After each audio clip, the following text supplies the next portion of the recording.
It's Wednesday, the 9th of September 2020. In today's show, we catch up on the latest news since the last pod, including transfers, match results. B, make predictions for the finishing position of each club in League One for the upcoming season. And C, we're pleased to announce that Joe Atherton is not dead. I'm John Aspinall. This is Seasiders Podcast, episode 171. 124 predictions. Ready, change the world. A small town from the north of England with a great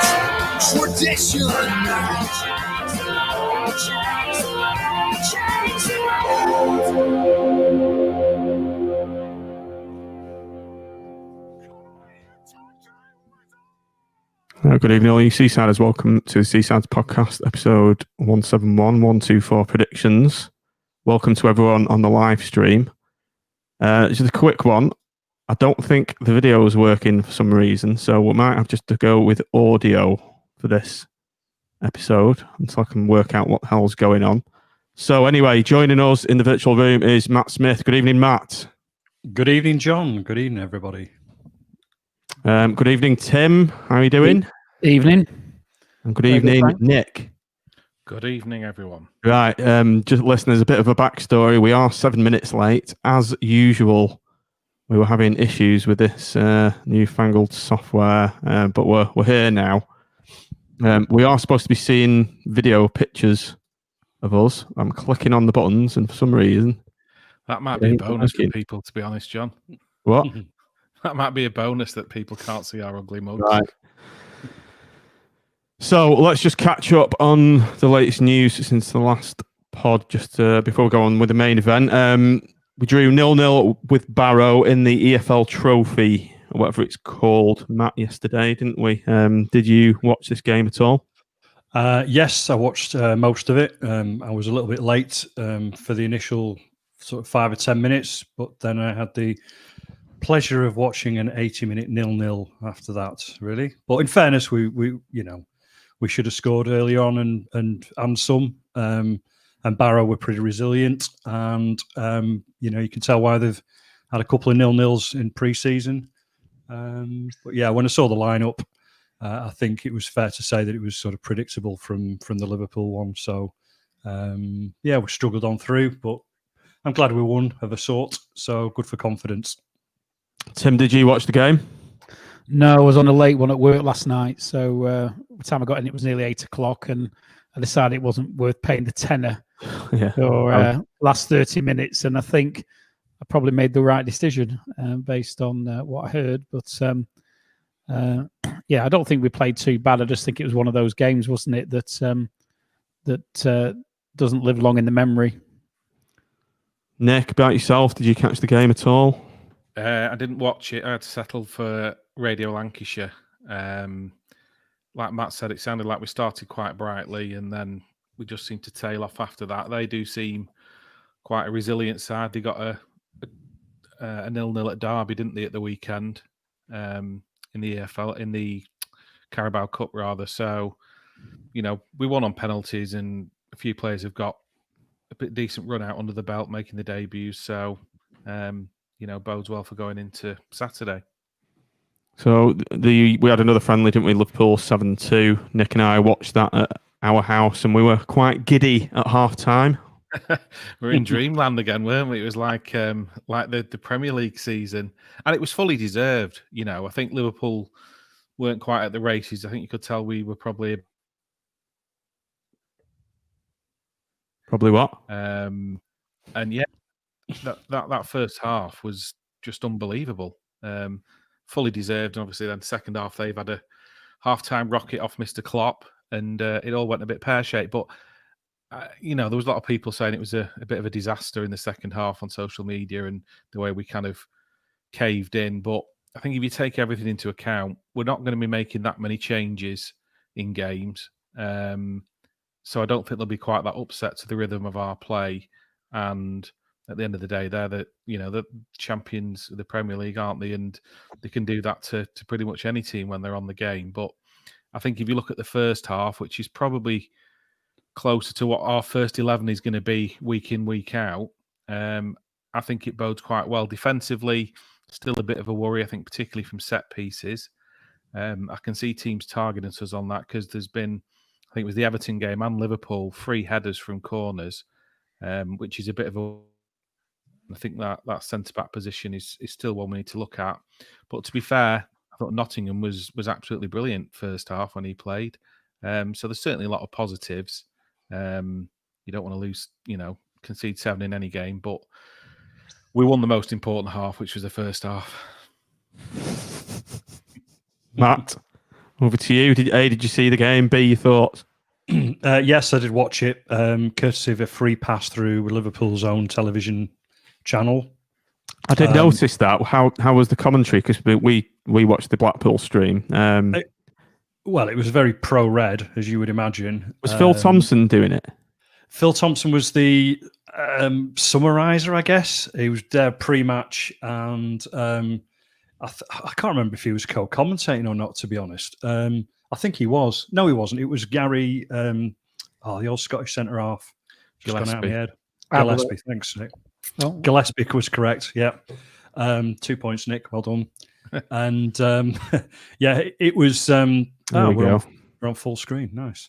So, yeah, it was easy to watch. It was no problem. It was a free stream at the end of the day. So, managed to watch it all and pretty much echo everything that Nick said, really. First half was what it was really obviously all about. Second half was very experimental, should we say. And, it's fair to say that their second 11 are slightly stronger than our second 11. Tim, over to you. Yeah, I mean, I think I sort of endorse what the other guys say. Very impressive first half. I thought we looked quite fluid up front. Well, more than quite, very fluid up front. And we seem to be, passing it around well, passing it on the floor. It's just what you want to see. And I don't think you can read too much into the second half because of, I think there was 10 changes, wasn't there? And as has been said, I think their second 11's far, far stronger than our second 11. So very encouraging. Right, so let's move over to news now. Quite a bit has happened since the last pod. Coming out today, the club has announced an additional, Tim, is it 150 season tickets? Don't know if you've seen this. Yeah, and I think what they're going to do a bit of a lottery, aren't they? If they're oversubscribed, presumably they've just had confirmation through from, I would guess it's the local council confirming the exact numbers. So they've limited the STs until they get the exact figure, and now they've got it. There's a few more STs available, so they've put them out and indicates. I think is it by the 11th that you've got to register your interest, and then they'll draw lots, assuming there's more than the 150 people applying. So more the better, really. I mean, whether we'll actually get in the stadium as quickly as we hope remains to be seen. With everything, what you've seen announced today by the Prime Minister. But the indication, what has been announced, actually, I've been out doing training with the kids. So what's happened? They're bringing out this rule of 6, as they call it, aren't they? Which is that you can't mix with another household or with friends if it involves a group of more than 6. So so if you go to the pub, it can't be more than 6 of you. Although I think a lot of the pubs limit the size of tables anyway. And you and if any other household, be it family or whatever, there can't be more than 6 of you together in the same house or outside. So, okay. But he did say that professional sport wasn't going to be affected. So who knows? Who knows? I was listening to the radio driving back from work, and they seemed to be saying they thought it would be unlikely people would be in this side of Christmas, but it wasn't based on anything being confirmed. It was just their thoughts, and they did say, like you said, Tim, that professional sport is excluded at present. I know they'd done, I think it was Doncaster Racecourse today, they'd done a test for the St Ledger meeting where they'd allowed, I can't remember how many it was it 2,000 people or something, in a number of people, but they've pulled that at the end of today and they're not doing it for the rest of the week. So it's going to be interesting, isn't it, whether it is in the next few weeks or it's going to drag into next year potentially.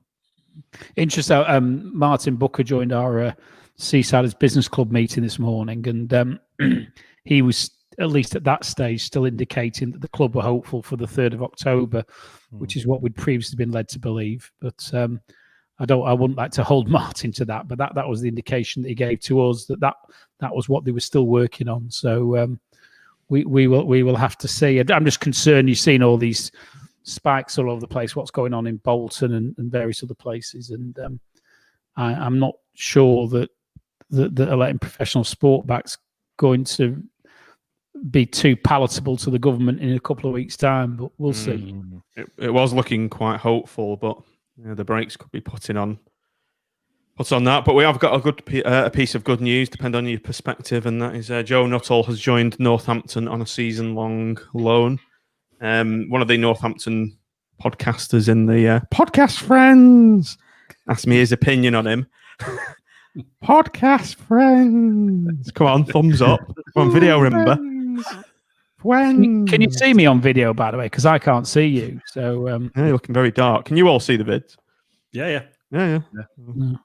I'm just playing around with my settings at the moment, see if I can find out how I Just turn a light on, Tim.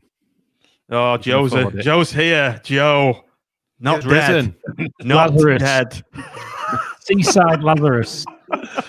Good to hear. Oh yeah, that was. It was horrible, actually. It was Joe.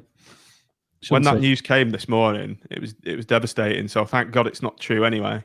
So what actually happened there? Who knows what happened? Well, I saw it first thing when I went on Twitter. There was a message, obviously from Joe's account, saying, "This is Joe's mum. He'd passed away in the night." And I was just messaging the group, the podcast group, and Tim's message came through. And then by the time I got to work, I'd seen that somebody had posted and said, because there was a thread on A View from the Tower, and said that his account's been hacked. And then obviously Joe put an update on saying he was thankfully alive and well. Just you wonder what goes through someone's mind to do something like that. It's just sick, but thankfully it wasn't true. And these are messages on the screen there coming from the man himself. So good to see you're alive and well, Joe, but you have got death written on your hat there. So maybe someone's seen Good sense of humour. Maybe you should have picked a different hat, Joe, for your avatar. Coming from the grave. Oh yeah. Got another message. I think it's Jordan says, "How's it going, lads? Good to see you're alive and well, Joe." So yeah. Another glad you're not dead message there, Joe. So let's get back to the news. Click that. So Joe Nuttall, anyway. What's everyone's thoughts on that? Good news, I would say. I think we'd spoken on previous podcasts, haven't we, about how we probably needed regular football, and he was never going to get it with us this year. So hopefully he'll go away and come back and prove that he can be the player that we all hoped he would be when he first joined us. But he needs regular football, not to be rotting in the reserves or on the bench and getting an odd cameo role. So I think it's good for him and it's good for us. Matt, you had a... Yeah, no, totally agree. It's exactly what he needs. It is a season long, isn't it? I think, is that right? Yeah, it is. Yeah. So I think that's right. I think he needs 20, 30, 40 games, whatever, under his belt. Hopefully a few goals, but his confidence will be hopefully boosted, and then we'll see the benefits of it in the long run. Really. Will the real Joe Nuttall please stand up? Adi Youssef has gone to Wrexham on a season-long loan. Anyone bothered? I don't think he's part of our future, really, is he? I wouldn't have thought so. No, Ben guaranteed in the very first instance, wasn't it? Really? It's interesting, Sorry, John. That's right.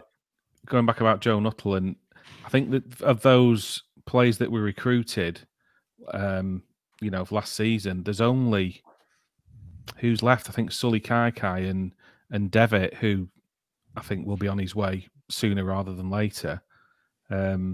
So it doesn't actually look like it was great recruitment, really, was it? But I think it was just a sign of where we were as a club at the time with everything going on. It seems to be a bit more. From Tom Beats, not fully fit yet. Hasn't started for Northampton yet. Well, hasn't started for Northampton yet. Season we're doing good luck to him. So yeah, I think it's good move for everyone. I think there. We've also got Ben Garrity going out on loan. Has anyone actually seen this guy play? No, he's the lad we snatched from non-league, isn't he? And didn't play, have we? But he scored, didn't he, on his debut on Saturday? Did he? For Oldham, yeah, they won 3-0. All right, okay. Goal. So he's a fullback. Again, it's another. He's midfielder, isn't he? Attacking midfielder, I think. Mm-hmm. As I said to you on the sofa, Nick, on Saturday, I was going, who? Oh, Nick was reeling off these players. I was like, who are you talking about? Sign him. So might be playing, yeah. And he's like, who was he? When did we sign him? We're signing one every day at the moment. It's hard to keep up, isn't it? There's another incoming, Daniel Kemp from West Ham. Anyone know anything about him? Midfielder, I believe. Yeah, I think he seems to be. He's only a young lad, isn't he? And he seems to be highly regarded at West Ham. And actually, of that second half team, I thought he was one of those who looked like he had a little bit of something to, add to the side. And I'm quite looking forward to seeing him play with a lot of the lads who played in that first half, because I think he could bring something to the table. He did okay against Barrow as well, really, in fairness. Looked quite lively, and I think he's another one that it's just his age and experience that obviously is sort of lacking. So hopefully if he can be in the fringes and get some game time in these cup competitions, then he'll be required.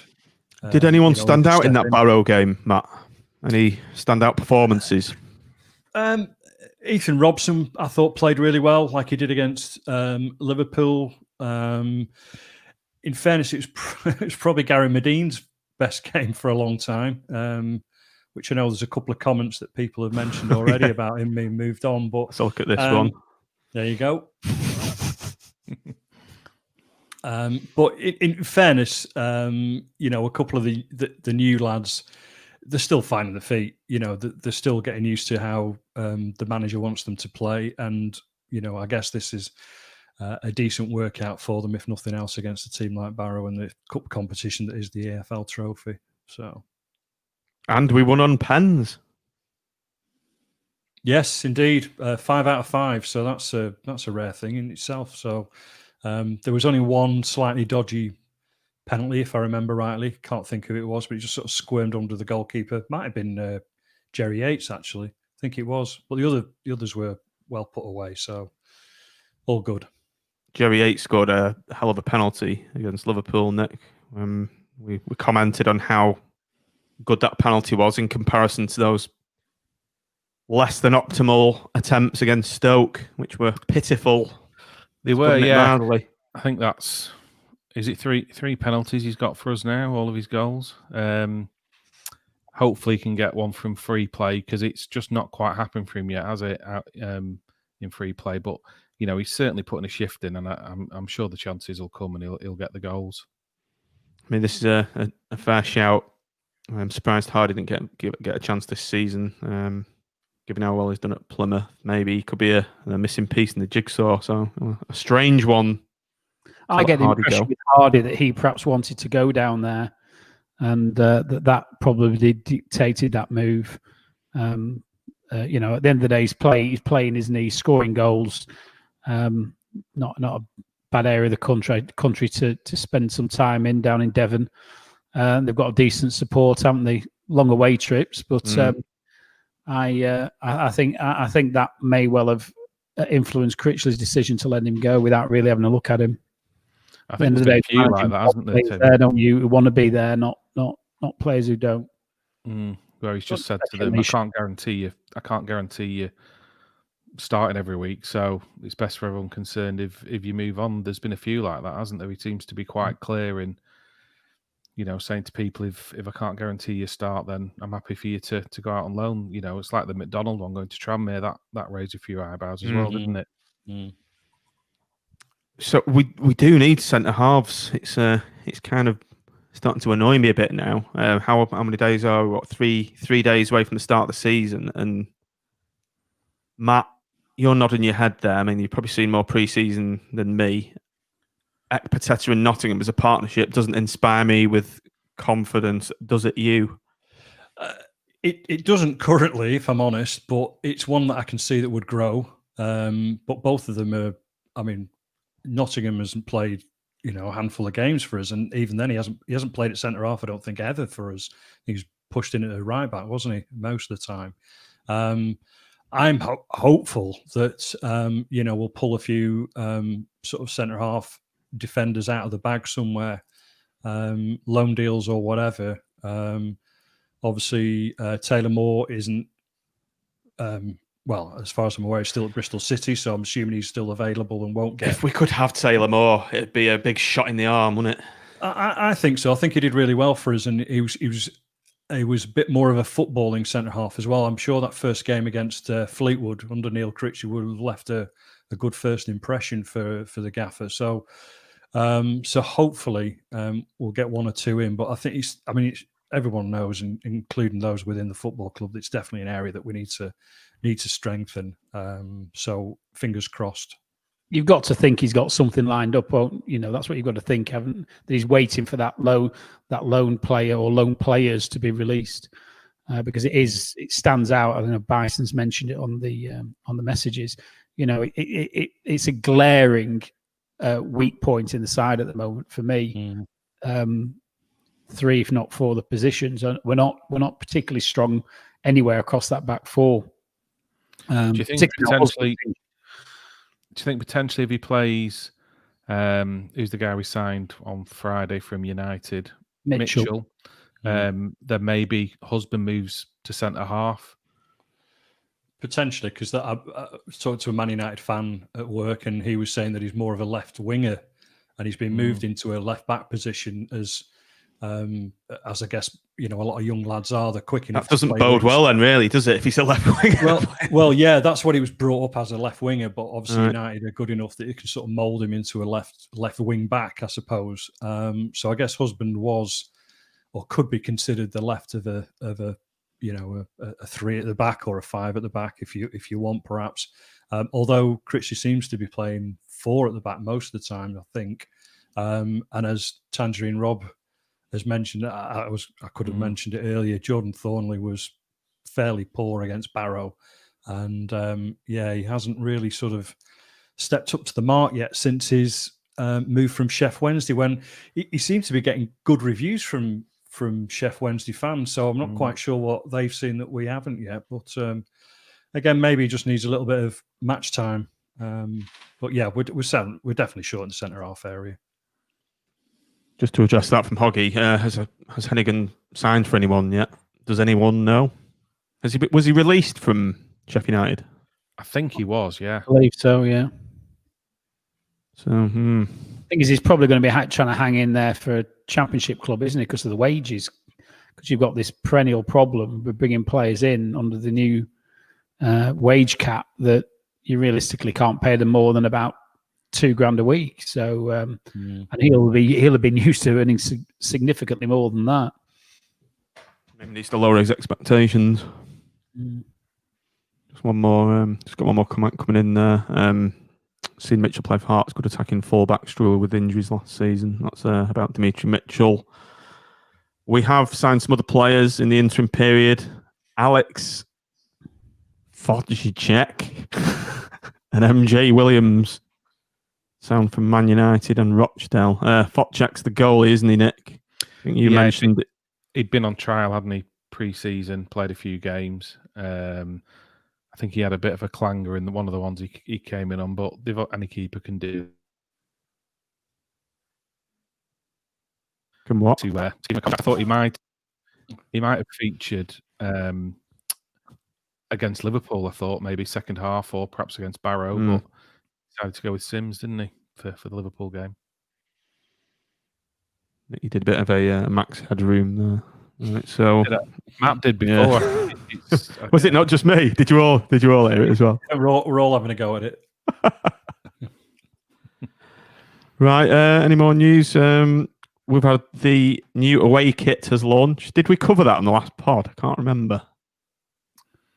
Yeah, we did. Oh, we did it, John, when we did the after the Stoke game. We did the quick 10-minute pod, didn't we? That's right. The rusty vents are being replaced as we speak, which is always a bit, all the way around the ground. We saw some pictures today, didn't we, of courtesy of my son, of them being derusted or replaced or whatever was going on. So that's encouraging. That should make quite a bit of a difference in relation to the way the stadium looks, because they were a real mess. Yeah, I wonder if they're doing the internal work as well. Those cherry pickers. Yeah. It's about putting pride in the place again, isn't it? And it's so good to see. Yeah, Certainly is. Right, that was the news. Let's take a quick break and then we'll move on to the featured item, which is 1, 2, 4 predictions. Davis is on the far side. Ainscough coming square. That's the ball. That's a good try. What a goal! Oh, what a goal for the side of Chorley! Oh, Mick Walsh! What a superb goal! Right, this was a brainchild of our listener and patron supporter Rob Walker, who suggested we do this particular feature where what it is, basically, we are all going to predict where every club is going to finish. Just a bit of fun. And then at the end of the season, we'll see how badly we all did. So, Matt, let's get your spreadsheet ready. Matt's our numbers man. I'm just going to try and share my screen now. Is it that one? Hopefully I don't have any other stuff up on the close screen. all the tabs, John. Right, that's clean. I think that's ready to go. Right, there we go. Oh, look, our heads have all moved. Look. Cool. Isn't it good, this software? Get our banner on. Oh, Nick, we can't see your head. So take the banner off. Not to worry. There you go. Right. Can I just type? Does that work? Yeah. Yeah, yeah. Marvelous. Right. Good. Okay. In technology, brilliant. Yeah. Magic. Right, so what you can see on the screen there is all the teams in League One, and we are going to go through from bottom to top, predicting who's going to finish 24th, who's going to finish 23rd, and so on and so forth.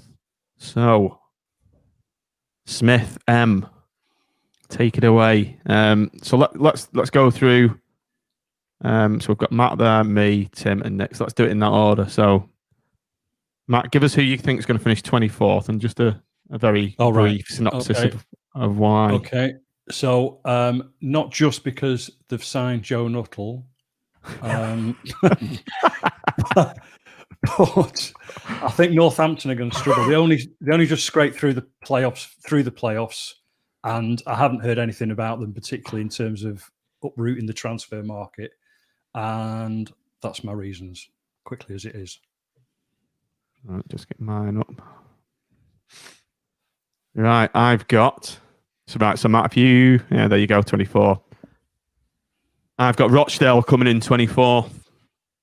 I think they've lost quite a few players. They've not bought anyone. They're never the richest club, and I think the time's up in this division. So Rochdale for me. Tim, tell us yours. I knew you were going to come to me. My recollection is I seem to don't have a 24th, so I'm pretty certain. What did I go for? Come back to me. Do Nick. I'm just. I think I've got two that are the same somewhere on the line. I had that problem last night. I couldn't find 17th for ages. It was getting annoying, but I've gone for last place. I've gone for MK Dons. Good. They finished 19th last season, and I don't think they've done a great deal in transfer market.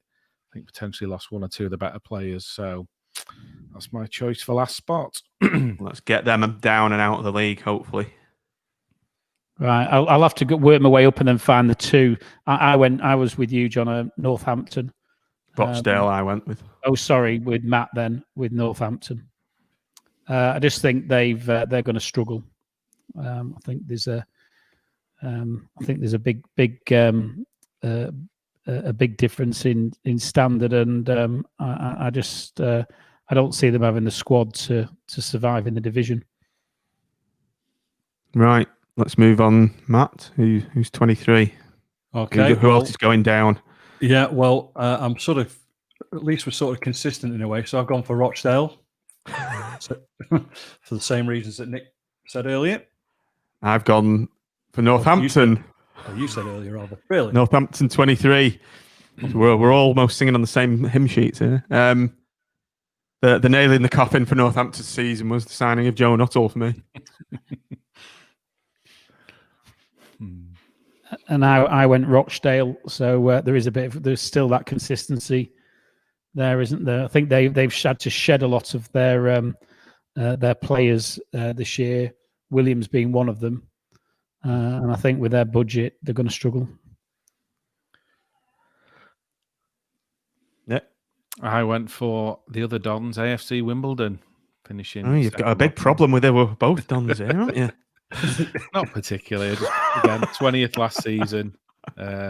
It's going to be interesting, this, because we don't know how much COVID's impacted other teams, whether they've not been able to sign the players that they wanted to. You look at some of the teams, and I was looking yesterday, and some of them have brought a load of players in. Others have only brought one or two in. And that might be because they're happy with the squad, but it might be because, the money isn't there to do it. So we shall see. But yeah, Wimbledon, 23rd for me. Okay.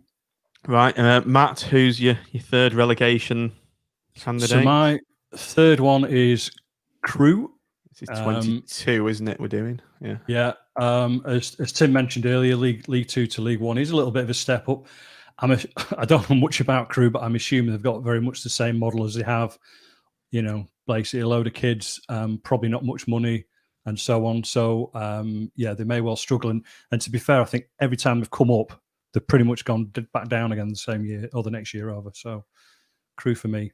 I think you might be wrong there, because I think they've got a very good team, a very good young team, and they've not lost anyone.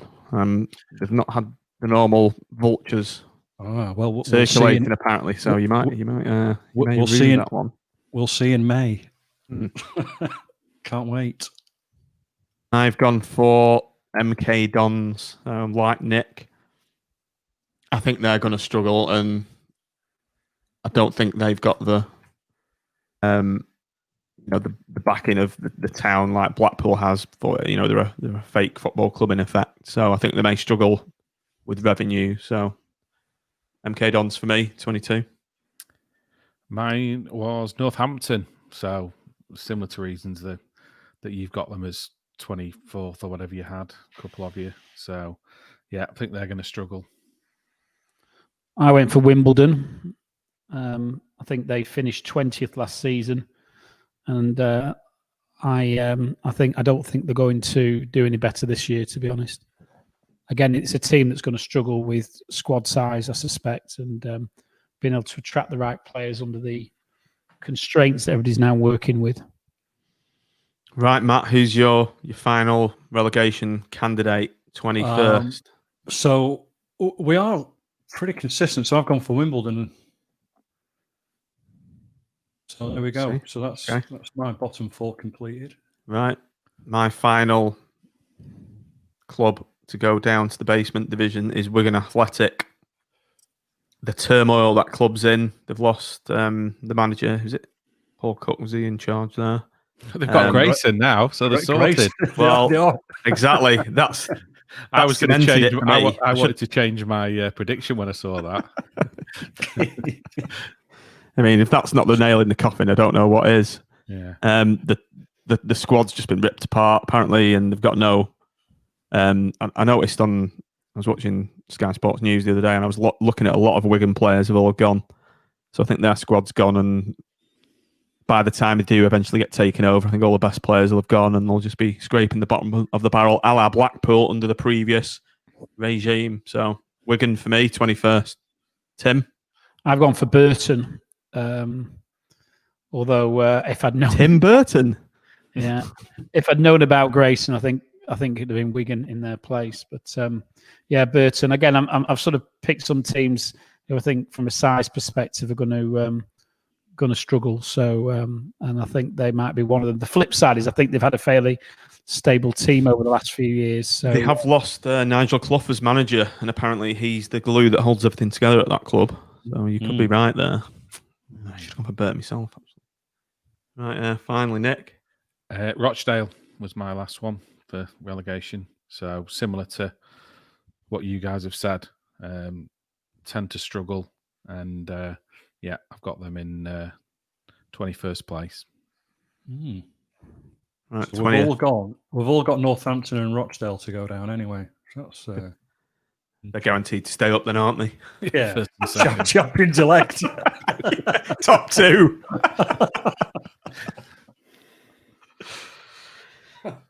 Right.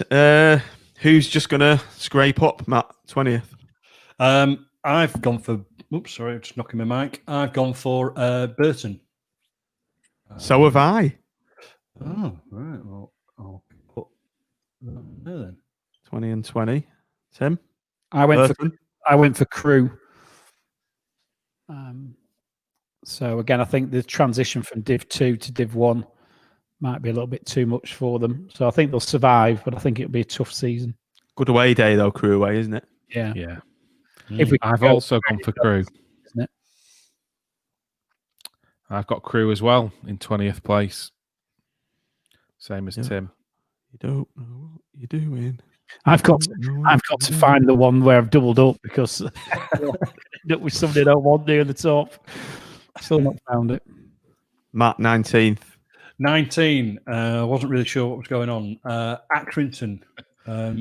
They just seem to scrape. I get it now. Aye, every year. I got your gig that you can't. Ah, you got it. Yeah.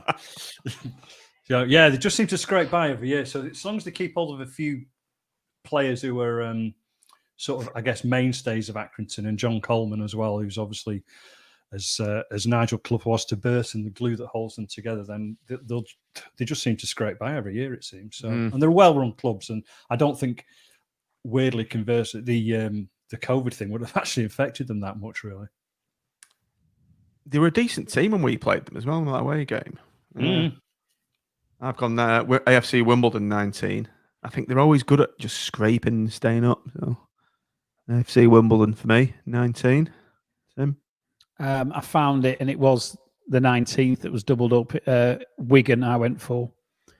Again, for the reasons you've already alluded to. They've lost virtually the whole of the team from last year. They lost the manager, got Agent Grayson.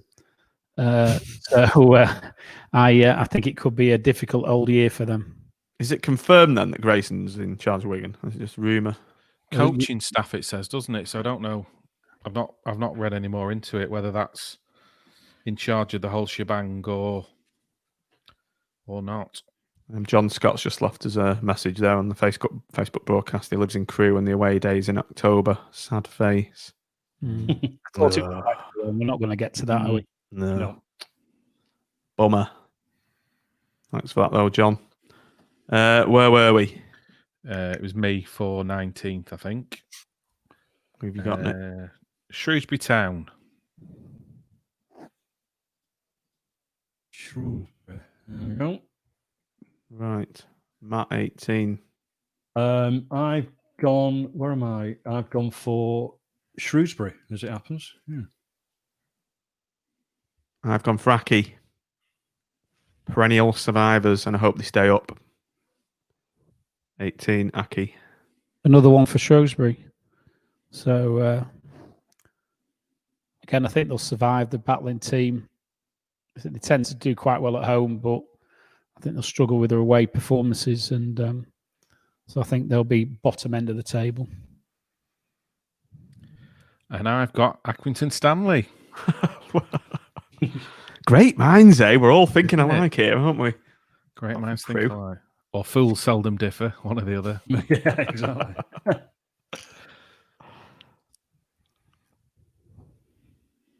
Right, 17. Matt. 17, I've gone for Wigan. Okay. Oh. 17 for me. I've gone for Lincoln City.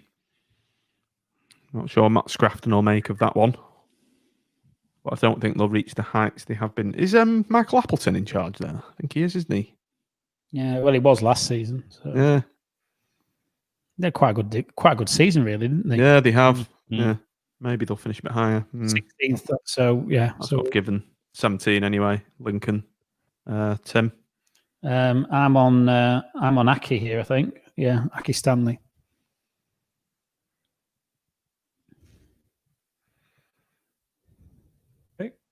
Yeah, go on. Swindon Town in 17th for me. They lost a lot of firepower from last season, so I think they're going to struggle. It's going to, when we get to the top 10, it's going to be interesting when we've all put Blackpool, isn't it? I changed mine so many times last night. Did you? Yeah, I was like, have I got them there? What about them? I forgot about them. It's just, I gave up in the end. I just thought I'm sending it to Matt. Right, 16. 16. MK Dons. 16 for me. I've gone for Shrewsbury.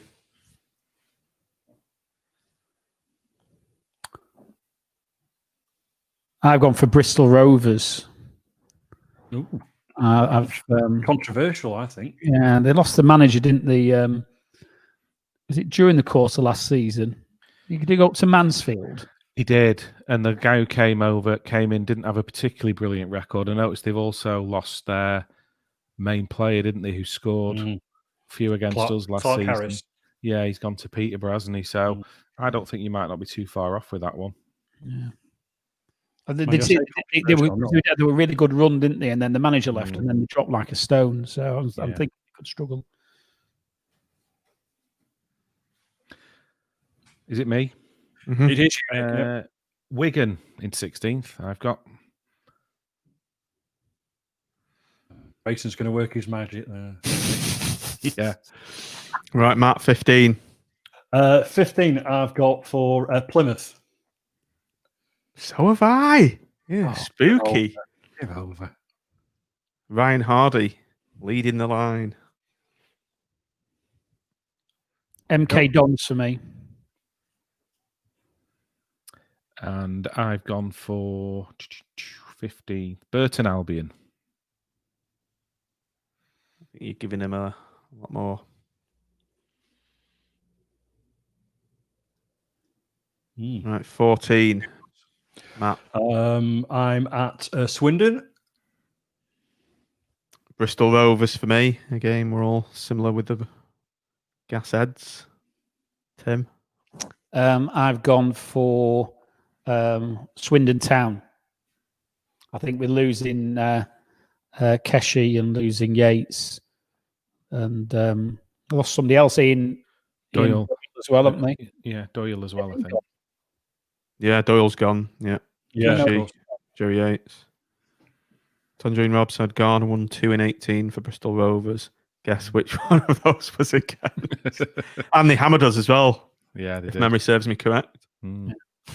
Well, did we lose? Was it about 3-0 at home or something? If I remember rightly, it was. We got pumped. Was it 4-0 away? 4-3-4. 4-1. It was 4-1 the season before. It was just after the car came in, and it was our first after Aki. It was the next away game, and I remember Ben Hatton going down, and he said, "Do you want to come with me?" And I said, "I couldn't because I was covering my work at the weekend."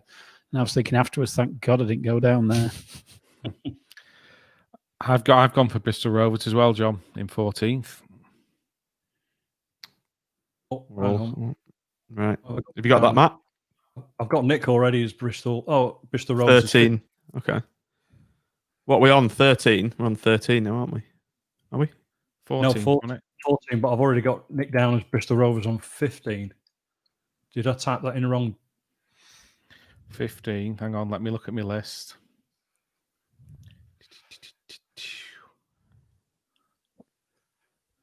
Burton Albion on 15th. Right. Okay. Thanks, mate.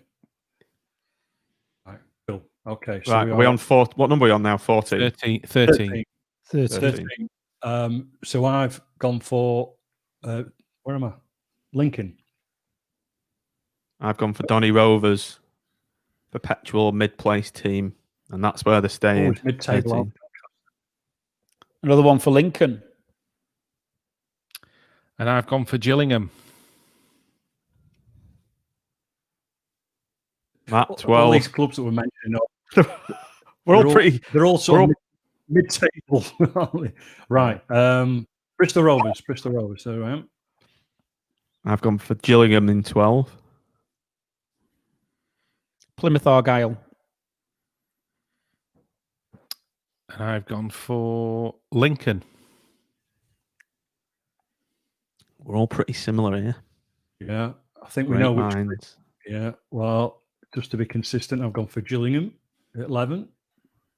I've gone, and this may raise a few eyebrows, for Hull City. I think they're going to struggle coming down from the Championship. They've won. They were just lost, didn't they, the entire half season, pretty much. Dropped like a stone, and they've still got the manager. They've got problems with their owners as well, haven't they? Which never bodes well. So, yeah, I think they're going to struggle, Hull. Maybe even lower. But yeah, I'm putting them at 11. Tim? Let me just remind myself. Gillingham. Again, I think they're going to be mid-table. Finished 10th last year. I think they'll be in around the same position. What they do every year, isn't it, Gillingham? Pretty much. I've gone for Plymouth. Right, it's getting interesting now. We're getting into the top 10. Matt, number 10. Should have your Bruno Brooks sort of Jingle. Yeah, shut up. Donny Rovers at 10.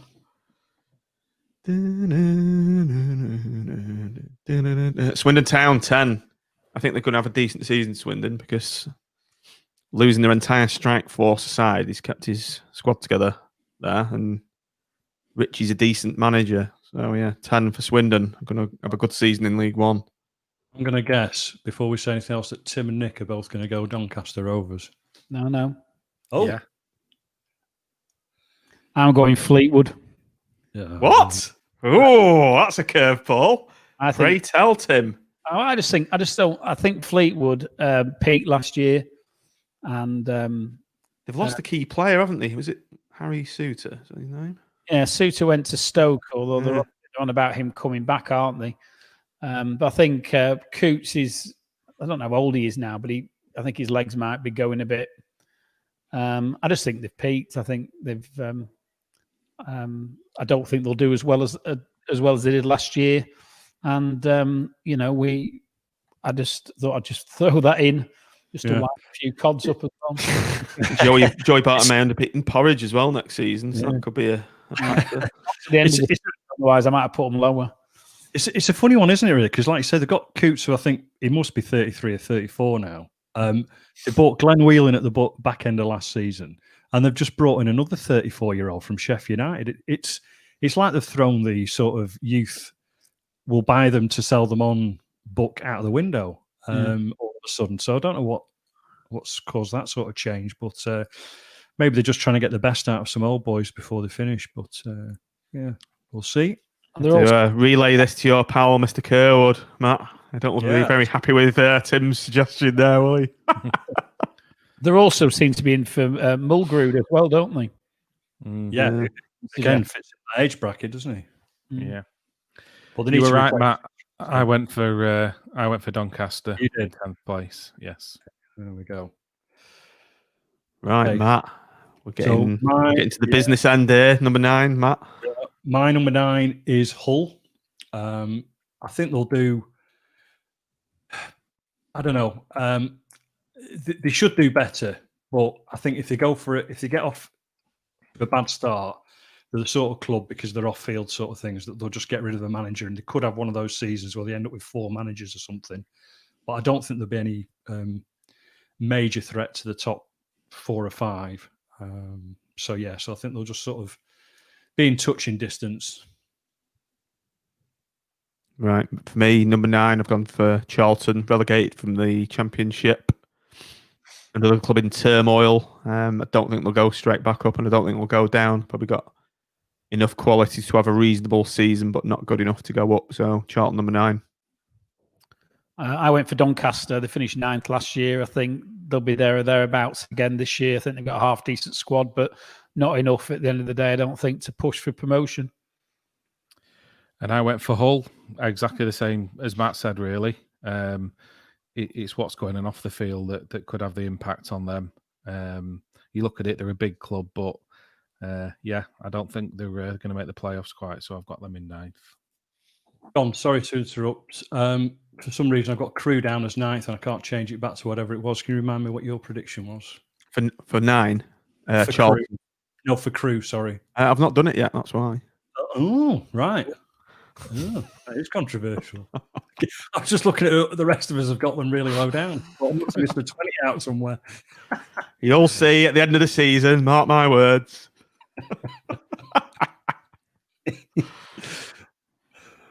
Right. Sorry, where are we? Tim, was it?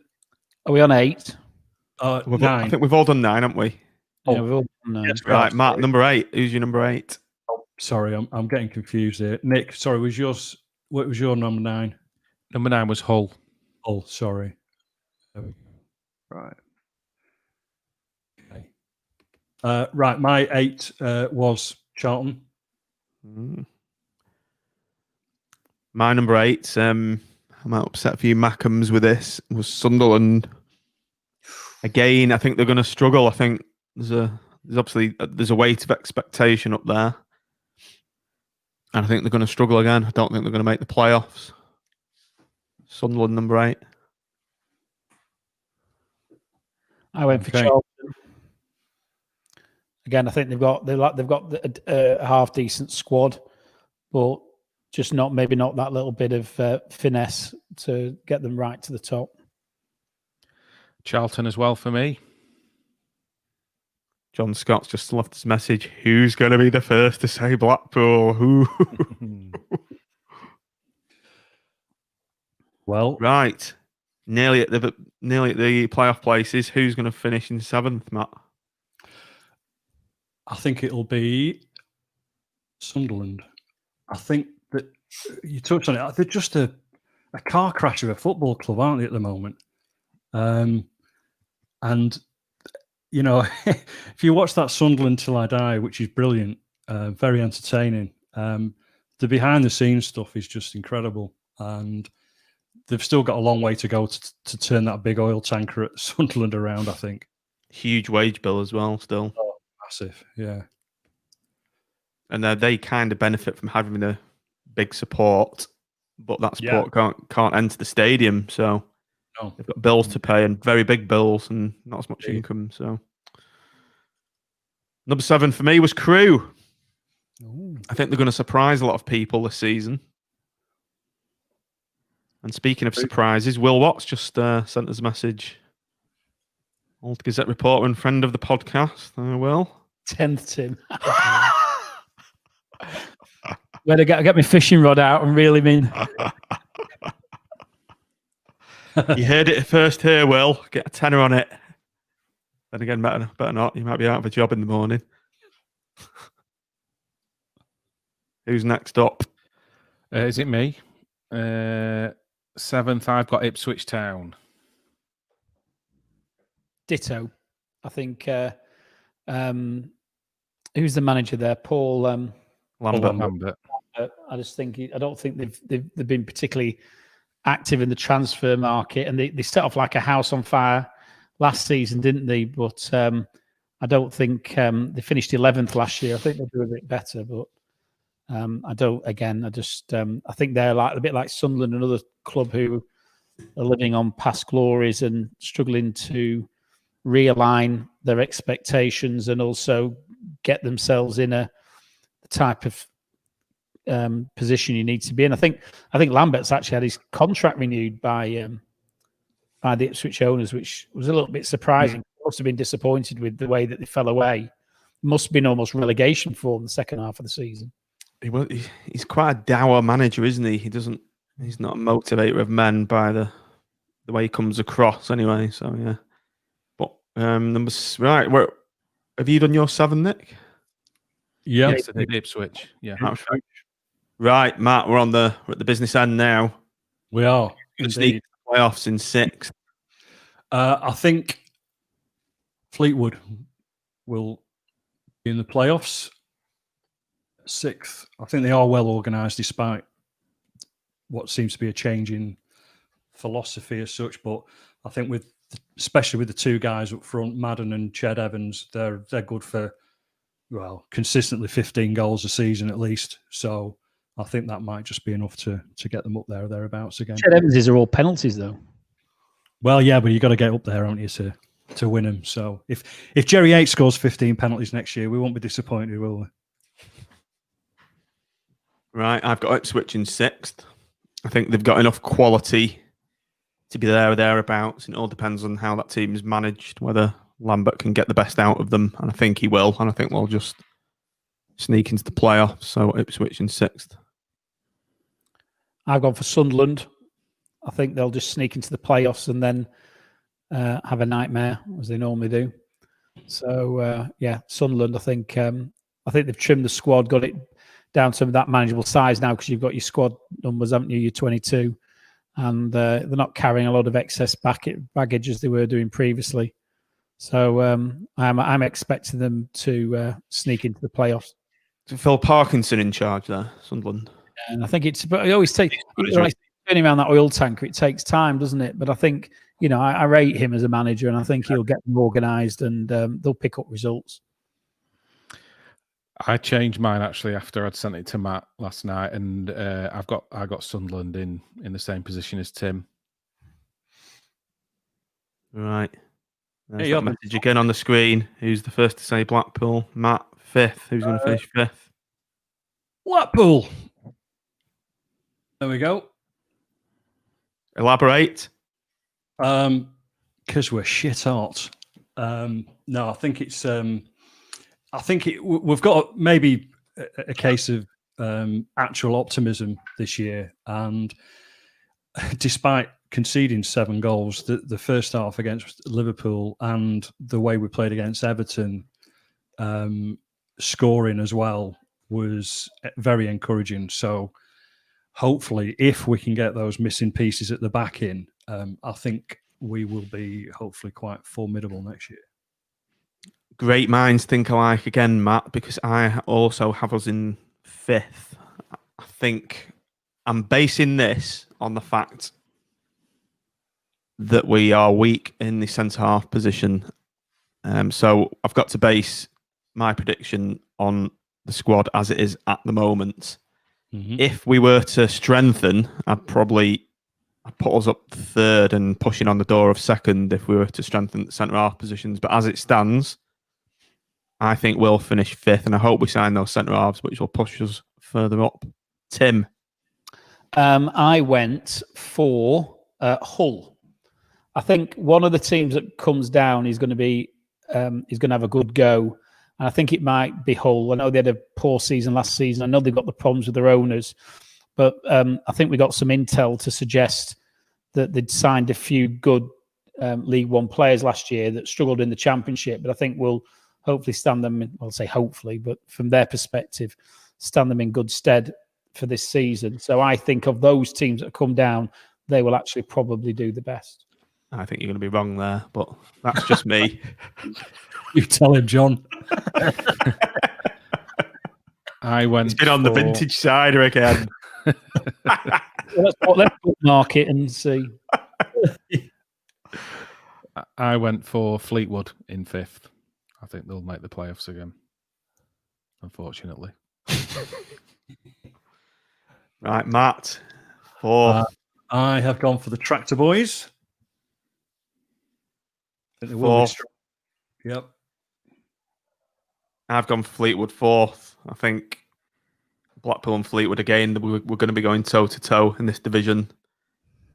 Don't think there's a lot between them. I think they're more organised, but I think we've got more firepower up front. So I think it's going to be a tight call as to who has the bragging rights and the foul coast. But yeah, Fleetwood is 4th for me. Portsmouth, first one I think to mention them. I think they will. They'll do okay, but I don't think they're going to be automatic. And they've got fantastic support down there. I actually thought with Esner coming in that they would have pushed on a bit earlier. Now, obviously, financial fair play rules have come in with salary caps. It's going to act as a bit of a leveler, isn't it? So I think it may be difficult. I think that might cause some of these bigger teams quite a bit of difficulty. That's a good point. I've got Blackpool in fourth. Similar to you, John. I think, there's plenty of firepower up front, but at the back's a bit of a concern. You need to keep clean sheets, and we need to strengthen in that centre-half position. You could have teams, particularly at Bloomfield Road, where if we're scoring a lot of goals, they're going to come and shut up shop and try and get a 1-0 from a corner. And I think defensively, we just need to be a little bit stronger on set pieces. So as things stand, I've got us in fourth place, but hopefully better if we can sign a couple of centre halves. Got a message in there from my former colleague who was an Oxford United supporter. He was thankfully with me at Bloomfield Road to watch Blackpool annihilate Oxford 2-1 in early August last year. So, Steve, you may be getting your answer in a minute. So we're on third. Matt.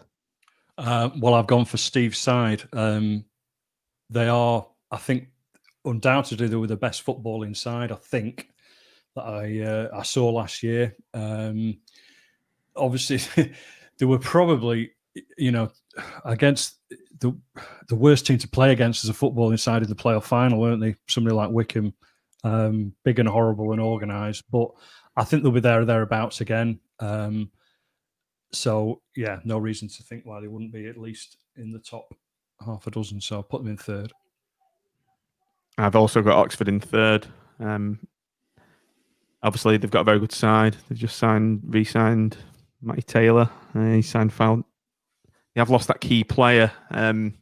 Steve may tell me his name. Is it Brown or something? But apparently he's been replaced by a reasonable player. So I think Oxford are going to be there or thereabouts. But I think they're going to bottle it at the final hurdle, and Oxford are coming in third, playing Blackpool at the final in Wembley, and we run out victors. And he keeps texting me, Brown and Dicky. Stop texting me, Steve, because it's coming up on the screen. Right, Tim.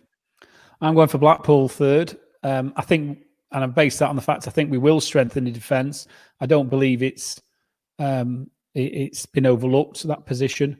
And I think if we get ourselves a solid back line, I think the rest of the jigsaw pieces are potentially there. I'm slightly worried about whether we've got the goal scorer we need to go for automatic. Although I have had the 50 quid on us winning the League One Championship, mainly because my business partner said, could I put a bet on for her? And I thought, I'm not putting a bet on for her and then having her win and me not get the same. So what odds did you get, Tim? 20-1. Well, what I'm thinking is if we have a good start, I might think about a cash out. So when the odds come down. So but I do think we're going to go well. I think look at that first half against Liverpool and the way we've played in some of the other pre-seasons. I think we're going to go out and attack teams. I think we've got some strength in depth, but I don't think we've finished in the transfer market. I think we've got more to go. Yep. I've got Portsmouth in third. I think they'll be up there. Decent side. They've got a good home record. They've got a good away record as well. So I think they'll be up there. I've got them in third. Right, Matt, who's going up automatic? Second. He's muted himself at the worst possible time. Of all the times. He's muted himself. He's just done it for the drama, hasn't he? What the hell happened? Right. I did. Oh. Right, you're on now, Right, can you hear me now? Yeah. Yes. Hear me now. Right, that's cool. All I did was I noticed I was getting low on battery, so I thought, right, I better plug the charger, and then everything sort of like died on me. So anyway, we're back in action. Claim it for the drama. Dramatic. Yeah. So what was Nick's third place? I missed that completely. Portsmouth. Right. Thank you. Okay. Back to me. Yep. Second, Matt. I'm going for Posh. I think although the obviously Ivan Toney's left, I think they've got a ready-made replacement in Clark Harris, and they just score goals. So I think in this division they've got every chance of making it automatic this time around. 10 million they got for him as well, I think. Yeah. I mean, Yeah. Where did he go? Brentford? Good question. I did see the other day. You might be right. Matt's muted himself again. Sam's just on, so I'm sure he'll come up with the answer. It keeps flicking onto mute for some reason. No, your mic's gone, Matt. For God's sake. Anyway, let's keep going. Second, I've gone for Pompey. Quality side from front to back. We'll be up there. I'll just mute Max. It's making some horrible noises. Pompey in 2 for me. And I was right with Tony signing for Brentford. So Stato was just posted. I'm going for Oxford second. Don't say that. For all the reasons that have been said before, they're a strong side, and they were very, very impressive last year. And I think that they'll continue to improve. I've got Oxford as well. Same reasons as Tim just said. Very good football inside. And I think they'll be right up there. Right. Finally. John, can you repeat your second one? Sorry? Was your second one Pompey or Posh? Sorry. Pompey. thank you. Right, Matt, who have you got finishing top? That sort of explains itself there, really, doesn't it? Yeah. I've got Portsmouth. I think Kenny Jackett is a wily old fox, and I think he'll just get the best out of this team. And I believe they had one of the best records running into the end of last season as well. So no reason why that can't continue. And the only gap I've got left is Peterborough. They've spent some money in the transfer market, and I think they're going to be very strong. Score goals for fun, and I think they're going to put the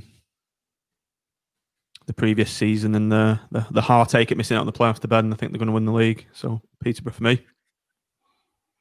I'm the same. I think if the season had run its course, they'd have been promoted automatically, and I think Rotherham would have dropped away. So I think they're going to get themselves over the line this year. I think they recruited well again, and I think they're committed to getting up into the Championship, and I think they'll do it this time, despite their annoying forwards who seem to want to wind everybody up when they scored a goal when they came to our place.